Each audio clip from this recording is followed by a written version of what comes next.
அண்மைச் செய்தி. காஷ்மீர் பயங்கரவாத தாக்குதலில் மரணமடைந்த கடற்படை அதிகாரி வினய் நவலின் இறுதி பயணம் தொடங்கியிருக்கிறது.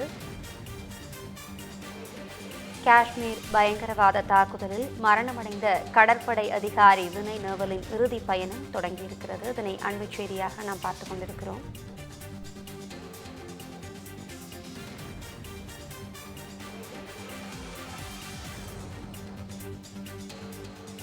காஷ்மீர் பயங்கரவாத தாக்குதலில் மரணமடைந்த கடற்படை அதிகாரி வினய் நவலின் இறுதி பயணம் தொடங்கியிருக்கிறது.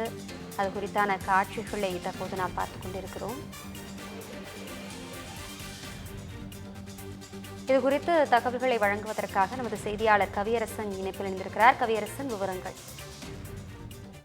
வணக்கம் அபிராமி. கடற்படை அதிகாரி வினய் நார்வாலின் இறுதி பயணத்தை தான் நம்ம நேரலையில பார்த்துட்டு இருக்கிறோம்.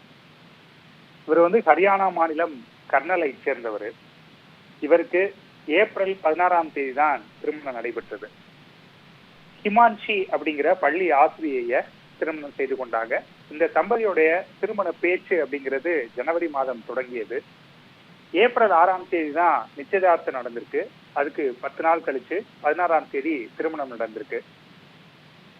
இந்த தம்பதி தேன் நிலவுக்காக சுவிட்சர்லாந்து போறதுக்காக முடிவு பண்ணியிருக்கிறாங்க. ஆனா விசா கிடைக்கல. அதனால மினி சுவிட்சர்லாந்துன்னு அழைக்கப்படக்கூடிய பகல்காம், அந்த பைசரன் பள்ளத்தாக்கு பகுதிக்கு வந்திருக்கிறாங்க. அவங்க 48 மணி நேரத்திலேயே ஒரு துயர சம்பவம் அரங்கேறி இருக்குது. அதாவது அந்த இடத்துல பகல்காம்ல வினய் நர்வால் உயிரிழந்து கிடக்கக்கூடிய அவருடைய உடலுக்கு பக்கத்துல ஹிமான்ஷி அமர்ந்திருக்கக்கூடிய ஒரு புகைப்படம் சமூக வலைதளங்கள்ல வேகமாக பரவிச்சு காண்போரை மிகவும் கலங்க வைத்தது அப்படின்னு சொல்லலாம்.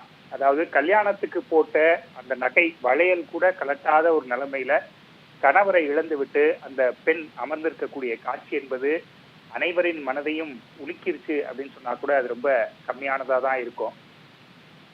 அதாவது இவங்க இந்த தாக்குதல் நடந்த பிறகு ஹிமான்ஷி அவங்க குடும்பத்துக்கு போன் பண்ணி சொல்றாங்க, இந்த மாதிரி நடந்துருச்சு, பயங்கரவாதிகள் வினய சுட்டுட்டாங்க அப்படின்னு சொல்லிட்டு.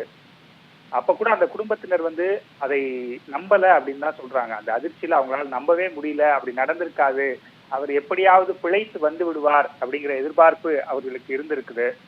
அதன் பிறகு ஹிமான்ஷி குடும்பத்தை சேர்ந்தவங்க போய் வினய் குடும்பத்துல இருக்கவங்கள்ட்ட பேசியிருக்கிறாங்க. இருவருக்குமே அது பெரிய ஷாக்கிங்கான ஒரு விஷயமா இருந்திருக்கு. எப்படி நம்புறதுன்னே எங்களுக்கு தெரியல அப்படின்னு சொல்லும் போது, இந்த நான் குறிப்பிட்ட புகைப்படம் சோசியல் மீடியால பரவணுன்னே அதை பார்த்த பிறகுதான் வேற வழி இல்லாம நம்ப வேண்டிய நிலைமைக்கு அவங்க தள்ளப்பட்டிருக்கிறாங்க. கடற்படை அதிகாரியான வினய்க்கு வெறும் 26 வயது தான் ஆகுது. இளைஞர். கொச்சியில இருக்கக்கூடிய கடற்படை தளத்துல தான் அவர் பணியாற்றிட்டு வந்திருக்கிறாரு. அவருடைய உடல் பகல்காம்ல இருந்து டெல்லிக்கு கொண்டு வரப்பட்டு அங்கு உரிய மரியாதை கொடுக்கப்பட்டது. அதன் பிறகு சொந்த ஊருக்கு கொண்டு போய் ஹரியானால அவருடைய இறுதி ஊர்வலம் நடக்கக்கூடிய காட்சிகளை நாம பார்க்கிறோம். அங்க ஏராளமான அதிகாரிகள், அவரோட பணியாற்றியவர்கள், நண்பர்கள், பொதுமக்கள்னு பலர் கிட்டத்தட்ட ஆயிரக்கணக்கானோர் திரண்டு நின்று அந்த வண்டியே போறதுக்கே வழி இல்லை. அந்த அளவுக்கு அனைவரும் திரண்டு அவருக்கு இறுதி அஞ்சலியை செலுத்திட்டு இருக்கக்கூடிய காட்சியை நம்ம பார்க்கிறோம். இது நாடு முழுவதுமே பெரிய சோகத்தை ஏற்படுத்தி இருக்கிறது. அபிராம்,